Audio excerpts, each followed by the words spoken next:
Thanks again for tuning into Moonshine Gaming. Today we're going to be discussing the top 10 rarest and most expensive Turbografx 16 games. I've actually been getting a ton of requests to do this video, so I'm really excited for this one.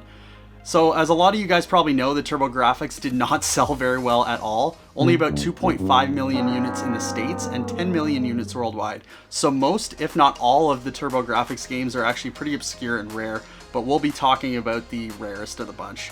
Now, as per usual, we have a few parameters we're going to be following for this list. We won't be including any case variants or homebrews on this list, and we will be using North American complete in-box pricing. So what this means is that the outer cardboard box, game case, instruction manual, and hue card are going to be included for all the prices on this list. So without further ado, let's get into it. First up, we've got Zonk. This is a horizontally scrolling shooter that was released in 1992. The game was developed by Red Company, which is also the original creators of the Bonk series, and they basically took the Bonk character and renamed him Zonk, while also featuring many of the same enemies from the Bonk series, including King Drool and many others.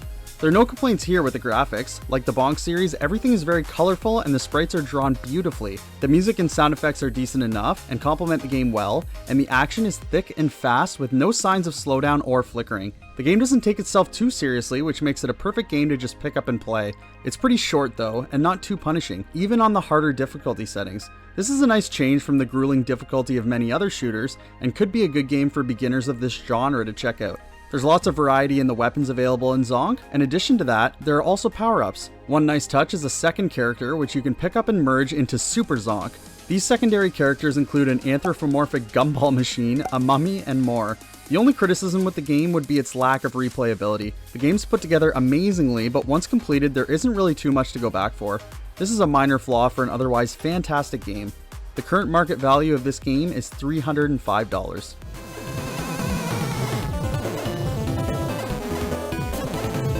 Next up, we've got Samurai Ghost. This is a hack and slash game that was released in 1992. It's a sequel to Genpai Toma Den, which was a coin-operated arcade game that came out in Japan in 1986. As with the previous game, you control the resurrected samurai, forgive me if I pronounce this wrong, Taira no Keiichikyo, defeating demons and monsters across several levels. Given his undead nature, Keiichikyo has access to supernatural powers such as levitation and the ability to cast energy projectiles. I'll be honest in saying that this game falls short in almost every category. The controls are whack. Your sword has a pathetically small hit range and ragdoll-like mechanics when you're trying to swing the sword. The combination of these two things makes it insanely difficult to take out even the simplest of enemies. The level design is very simple also. Most levels are just straight paths with repetitive bland backgrounds and the only obstacles being enemies most of the time. There is a stage where a wall of fire chases you and a quicksand level, but other than those, most of the levels are very basic. The character sprites lack detail and the graphics aren't great at all. Although some of the bosses look pretty cool, the strategy remains the same for almost all the bosses. Slash away. The music is bad as well, and there are only about 4 songs in the whole game that will repeat over and over and over, and these 4 songs aren't that good. The sound effects are poor also, especially the old woman who laughs at you between stages. She's the worst. Samurai Ghost has a few interesting elements, like your character's unique controls. Unfortunately, none of them are executed very well. It's hard to believe that a title like this came from Namco. This game's a hard pass for me. The current market value of this game is $319.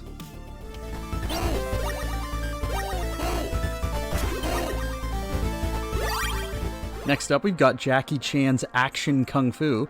This is an action platforming game that was released in 1992. In this game, you take control of the well-known martial arts stunt master Jackie Chan, and you're on a quest to rescue your sister who's been kidnapped by the Prince of Sorcerers.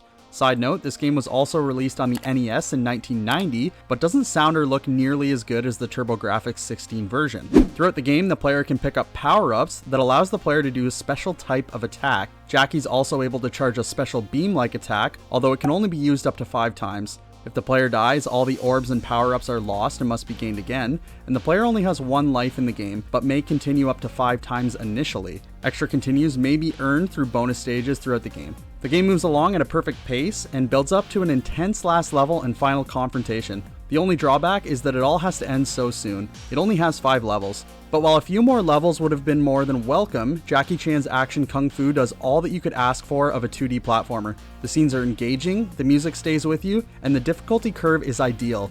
This is a top quality platformer that looks and plays beautifully. The current market value of this game is $353.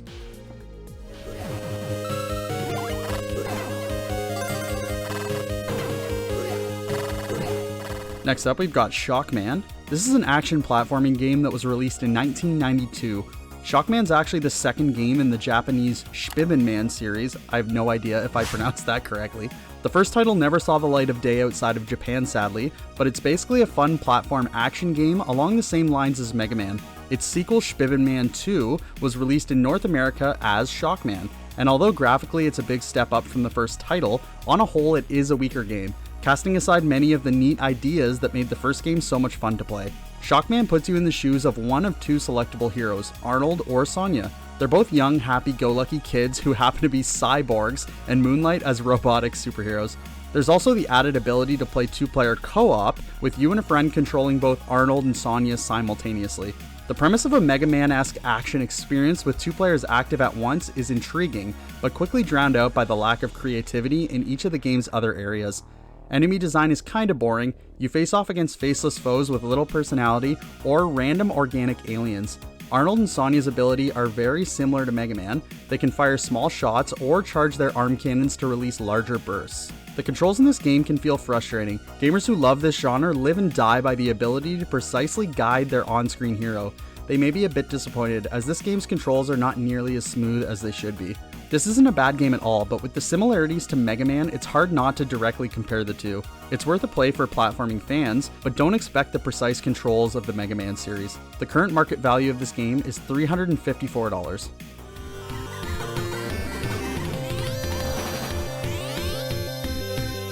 Next up, we've got Neutopia II. This is an action-adventure RPG that was released in 1992. You take control of Giusetta's son and are on a quest to both save your father and defeat the evil Dearth. Neutopia 2 shares many similarities in visuals and gameplay with the early Legend of Zelda games. The player takes control of a young boy who freely roams through a sizable 2D environment. The player may progress through accepted tasks in any order at certain points of the game, and at other times the progression and story is a little more linear. The visuals are almost identical, and much of the screen furniture is directly carried over from the previous game.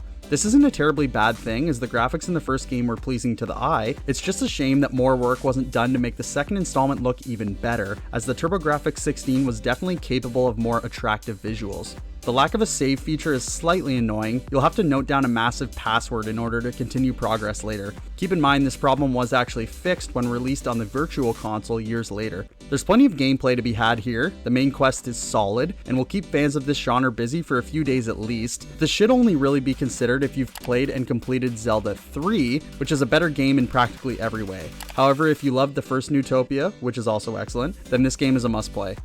The current market value of this game is $380.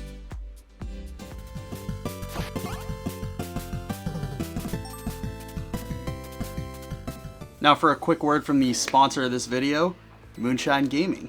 If you enjoy this type of content, we put out videos every Thursday, and if you want to support the channel, you can go ahead and hit that subscribe button to stay up to date with future videos. Back to the list. Next up, we've got Soldier Blade. This is a vertically scrolling shooter that was released in 1992. You control a starship, and you're tasked with completing each of the game's 7 stages in order to wipe out the Zeograd army, an alien race bent on conquering Earth. The game is the 4th entry in the Star Soldier series, and shares many similarities with its predecessor, Super Star Soldier, with Soldier Blade having a heavy emphasis on speed. Like most vertical shoot-'em-ups, you'll blast your way through wave after wave of enemy crafts, and take on a huge end-of-level guardian at the end of each stage. As stated before, the pace is slightly faster than Super Star Soldier. The backgrounds look amazing, and even when the action is really frantic, there's hardly ever any signs of slowdown. This is definitely one of the best looking game on the Turbografx system. It really does have a timeless quality to it. Musically, you'll be treated to up-tempo synthesized tunes, which really suit the game perfectly. The power-up system works quite well. Sometimes a fallen enemy will leave a colored capsule for you to pick up. The clever thing about the weapon system is that you can build your weapons up so that if you keep collecting capsules of the same color, you'll trigger a smart bomb, which will wipe out a bunch of your enemies at the same time. The shoot-'em-up genre is famed for being difficult, and on its high setting, Soldier Blade is a real tough cookie. For novices of the genre, the normal setting is probably recommended. The trick is to stay powered up as much as possible. This isn't the hardest shoot-'em-up there is. If you keep your wits about you, it can be quite forgiving. This is an incredible shoot-'em-up, definitely worth playing. The current market value of this game is $446.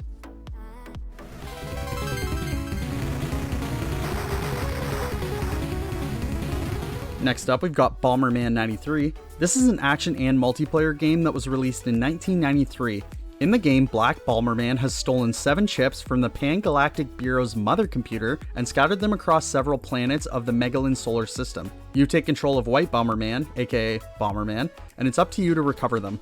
The gameplay consists of the same basic structure as the previous games in the series. The player controls Bomberman by moving him around block-filled mazes and laying down bombs. The bombs erupt into a cross-shaped explosion several seconds after being set, and the explosion can destroy any blocks or enemies in its path, as well as Bomberman himself. If the explosion touches another bomb, the second bomb will instantly explode as well. This basic formula is used in both the single-player and multiplayer modes. The single-player experience is a lot of fun, but there's nothing quite like getting 4 or 5 people together and going at it in an all-out battle royale. This mode's basically an every man for himself game in which you all run around the maze trying to bomb each other and take out the other players of the game. Bomberman 93 takes a very simple gaming premise and builds an extremely playable game out of it, with colorful graphics, great music, and incredible gameplay. If you're only buying Bomberman 93 for its single-player game, you're really only scratching the surface of what this game truly has to offer. If you play this game, do yourself a favor and invite a bunch of people over for a party, hand out some controllers, and see what the Bomberman hype is really about. Bomberman was a party game before there was even such thing as party games.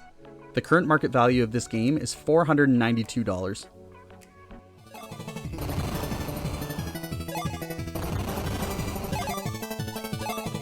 Next up, we've got Bonk 3, Bonk's Big Adventure. This is an action platforming game that was released in 1993. First off, pretty much everything from the previous 2 games returns. Bonk can bonk, of course, bounce off walls, swing on trees, climb walls with his teeth, break blocks, and more. However, a few things have been tweaked slightly. Bonk now walks and jumps a bit faster, which is nice because the previous 2 installments felt slow and sluggish at times. Another new mechanic in the game is candy. When you eat a piece of blue candy, you'll power up and grow to the size of a giant. The candy will activate the transformation, and your character will grow to be half the size of your TV screen. In giant form, you can deal more damage and break through barriers that you normally wouldn't be able to.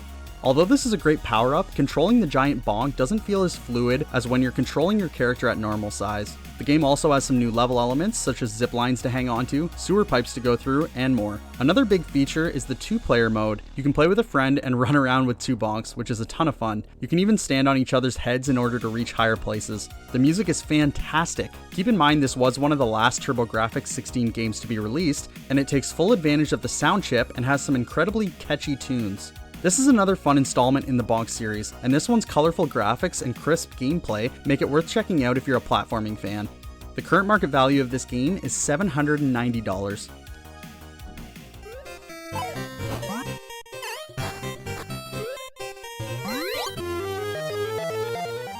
Next up, we've got Legend of Hero Tonma. This is a side-scrolling platform game that was released in 1993. From the talented team at Irem, best known for R-Type, comes an arcade-based platformer that shows some gameplay similarities to their other arcade classic, Ninja Spirit. However, Legend of Hero Tonma has a brighter styling that's more reminiscent of Wonder Boy. In the game, you control a caped hero named Tommy in his quest to rescue a princess. Tommy can cast fireballs, which can be upgraded in power, to dispatch enemies, and jump on their heads to temporarily stun them. The game was in the final batch of turbo chips to the North American market. The combination of that mixed with the fact that they kept their very un-American game title made for very low sales and a rather limited print run. I kinda get the feeling that Legend of Hero Tonma was designed to be sort of a shooter without a spaceship kind of game. The hero can only take one hit and will gradually build up a weak weapon to one capable of cutting through any foe in an instant, only to lose all that progress upon the loss of life. The problem is the game is very short and quite easy to bully through in one sitting. Legend of Hero Tonma definitely has an enjoyable, quirky atmosphere, but once you figure it out, it's easy to take advantage of the upgrade system and quickly roll through this game. Don't get me wrong, this is a really fun game, but as far as gameplay goes, this wouldn't be my first choice of an action platformer on the Turbografx 16. The current market value of this game is $1,646.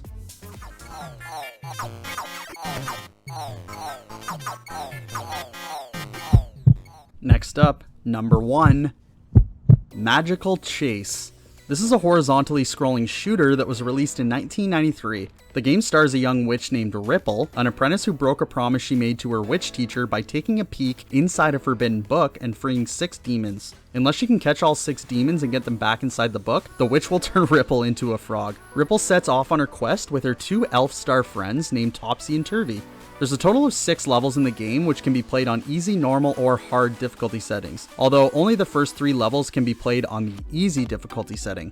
As enemies are destroyed, they leave behind different colored gemstones which serve as the game's currency. During each level, a shop appears where power-ups, health, and extra lives can be purchased. Touching obstacles in the ground doesn't kill the player, such as Gradius, but it does impede progress. If the player gets trapped behind objects on the left-hand side of the screen, scrolling damage will occur. Also, each level has a mid-boss and an end boss. This fast-moving shooter is one of the most colorful and cute games on the Turbografx 16. The character sprites and animations are fantastic, and the game also includes lots of other special graphical effects. The music and sound effects are great, gameplay is great, level design is great, bosses are great.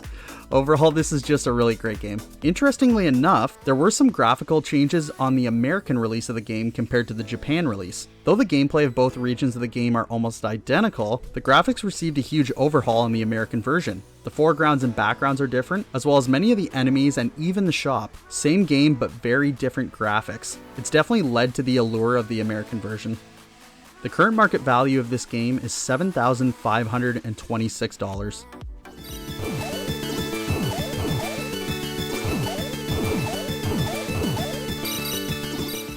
And that's going to do it for the video. Hope you guys enjoyed the top 10 rarest and most expensive Turbografx 16 games. And if you enjoyed this video, you might like the ones in this playlist right here, which include a bunch of top 10 videos across a bunch of different consoles. We'll see you next time.